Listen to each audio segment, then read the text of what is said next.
দশমিক সংখ্যাকে পূর্ণ সংখ্যা দিয়ে ভাগ করার নিয়ম। 2.316কে 3 দিয়ে ভাগ করব।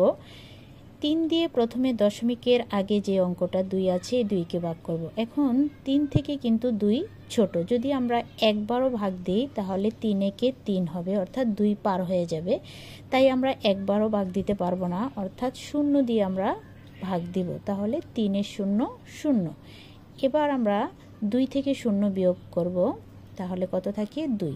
এখন এই দশমিকটা ভাগফলে দিয়ে দিব, তারপরে দশমিকের পর থেকে একটি অঙ্ক নামিয়ে আনব। এই 3 এখানে নামিয়ে আনলাম। এবার 3 দিয়ে 23কে ভাগ করব। 3 23-এর মাঝে কয়বার ভাগ যায়? 3 7 21, 7 বার যায়। 3 7 21। এবার বিয়োগ করব, 1 আছে 3 হবে 2 হলে 2 এ 2 মিলে গেছে, বাম দিকে 0 বসানোর দরকার নেই। এবার এখান থেকে আরও একটি অঙ্ক নামিয়ে আনব 1। এবার 3 দিয়ে 21কে ভাগ করব। 3 21-এর মাঝে 7 বার ভাগ যায়, 3 7 21।